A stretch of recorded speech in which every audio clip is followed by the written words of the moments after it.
Welcome to Namrata KP vlogs. ಇವತ್ತಿನ ವಿಡಿಯೋದಲ್ಲಿ ಯಾವುದೇ ಥರ ರೆಸಿಪಿ ಶೇರ್ ಮಾಡ್ತಾ ಇಲ್ಲ. ಸ್ವಲ್ಪ ಡಿಫ್ರೆಂಟ್ ಆಗಿರಲಿ ಅಂತ ನಾವೊಂದು ಟ್ರಿಪ್ ಹೋಗಿದ್ವಿ. ಸೊ ಅದರದ್ದು ಐಟರ್ನರಿ ಮತ್ತು ಅದರದ್ದು ಇನ್ಫಾರ್ಮೇಷನ್ನ ಇವತ್ತು ನಾನು ಶೇರ್ ಮಾಡ್ತೀನಿ. Very short trip. ವೀಕೆಂಡ್ ಯಾರಾದರೂ ಪ್ಲ್ಯಾನ್ ಮಾಡ್ತಾಯಿದ್ರೆ 2 ಡೇಸಲ್ಲಿ ಆರಾಮಾಗಿ ಹೋಗಿ ಬರ್ಬೋದು. ಯಾವ ಪ್ಲೇಸ್ ಅಂತ ಯೋಚನೆ ಮಾಡ್ತಾಯಿದ್ದೀರಾ? Trip to Pondicherry. ನಾವು 2 ಡೇಸ್ ಟ್ರಿಪ್ ಹೋಗಿದ್ವಿ. ಡೇ 1ನಲ್ಲಿ 3 ಪ್ಲೇಸಸ್ ಕವರ್ ಮಾಡಿದ್ವಿ. Auroville, rock beach, French colony. First day on the way ಬೆಂಗಳೂರಿಂದ ಪಾಂಡಿಚೇರಿಗೆ ಹೋಗಬೇಕಿದ್ರೇ ಆರೋವಿಲ್ಲೆ ಕವರ್ ಮಾಡಿದ್ವಿ. ನೋಡ್ತಿರ್ಬೋದು, ಇದು ಸೇಮ್ ಇದೇ ಥರ ಕಾಣಿಸುತ್ತೆ. ಗೋಲ್ಡ್ ಗ್ಲೋಬ್ ಥರ ಇದೆ. ಇದು ಯುನಿಟಿ ಮತ್ತು ಪ್ರಾಸ್ಪರಿಟಿದು ಸಿಂಬಲ್ ಅಥವಾ ಸಂಕೇತ ಅಂತ ಹೇಳ್ತಾರೆ. ಇಲ್ಲಿ ನಿಯರ್ ಬೈ ಬರ್ಡ್ ಪಾರ್ಕ್ ಕೂಡ ಇದೆಯಂತೆ, ಬಟ್ ನಾವು ವಿಸಿಟ್ ಮಾಡೋಕ್ಕಾಗಲಿಲ್ಲ.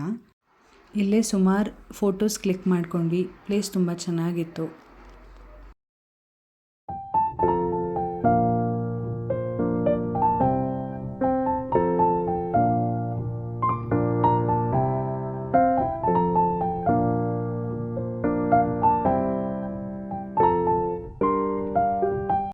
ನೆಕ್ಸ್ಟ್ ನಾವು ಹೋಗಿದ್ದು ರಾಕ್ ಬೀಚ್. ಇಲ್ಲಿ ಹೋಗೋತ್ತಿಗೆ ಸಂಜೆ ಆಗಿತ್ತು.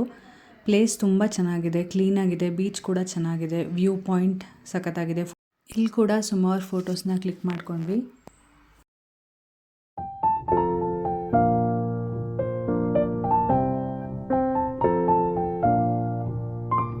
ನೆಕ್ಸ್ಟ್ ನಾವು ಹೋಗಿದ್ದು ಫ್ರೆಂಚ್ ಕಾಲೋನಿ. ಇದು ರಾಕ್ ಬೀಚಿಂದ ತುಂಬ ಹತ್ತಿರನೇ ಇದೆ. ಇಲ್ಲೇನಂದರೆ ಒಂದು 3-4 ಸ್ಟ್ರೀಟ್ ಇದೆ. ಇಲ್ಲಿ ಡಿಫ್ರೆಂಟ್ ವಾಲ್ ಆರ್ಟ್ಸ್ ಎಲ್ಲ ಮಾಡಿದ್ದಾರೆ ಗೋಡೆಗಳ ಮೇಲೆ. ಈವ್ನಿಂಗ್ ವಾಕ್ ಥರ ಹೋಗೋಕ್ಕೆ ತುಂಬ ಚೆನ್ನಾಗಿದೆ. ನೆಕ್ಸ್ಟ್ ಡೇ ನಾವು 3 ಪ್ಲೇಸಸ್ ಕವರ್ ಮಾಡಿದ್ವಿ.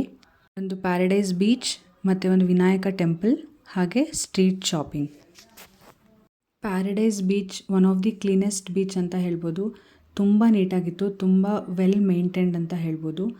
ಇಲ್ಲೂ ಅಷ್ಟೇ ತುಂಬ ಚೆನ್ನಾಗಿ ಟೈಮ್ ಸ್ಪೆಂಡ್ ಮಾಡಿದ್ವಿ, ಚೆನ್ನಾಗಿ ಆಟ ಆಡಿದ್ವಿ. ಚೇಂಜಿಂಗ್ ರೂಮ್ಸ್ ಎಲ್ಲ ಕೂಡ ಅವೈಲಬಲ್ ಇದೆ, ಆರಾಮಾಗಿ ಎಂಜಾಯ್ ಮಾಡ್ಬೋದು.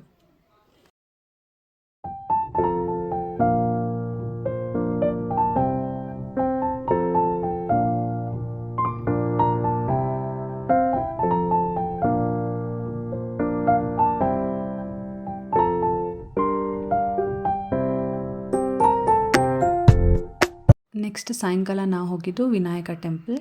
ಈ ದೇವಸ್ಥಾನ ಕೂಡ ತುಂಬ ಚೆನ್ನಾಗಿತ್ತು, ತುಂಬ ದೊಡ್ಡ ದೇವಸ್ಥಾನ, ಮಸ್ಟ್ ವಿಸಿಟ್ ಪ್ಲೇಸ್ ಅಂತ ಹೇಳ್ಬೋದು.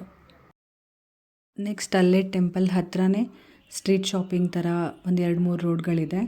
ಸೊ ಸುವಿನಿಯರ್ಸ್ ಏನಾದರೂ ತೊಗೋಬೇಕಂದ್ರೆ ಆರಾಮ್ಸೆ ಪರ್ಚೇಸ್ ಮಾಡ್ಬೋದು.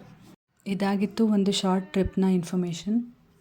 ಇನ್ನೂ ಏನಾದರೂ ಇನ್ಫಾರ್ಮೇಷನ್ ಬೇಕು ಅಂದರೆ ದಯವಿಟ್ಟು ಕಮೆಂಟ್ ಮಾಡಿ. ಈ ವಿಡಿಯೋ ಇಷ್ಟ ಆಗಿದ್ದರೆ ಲೈಕ್ ಮಾಡಿ, ಶೇರ್ ಮಾಡಿ, ಹಾಗೆ ಸಬ್ಸ್ಕ್ರೈಬ್ ಮಾಡಿ.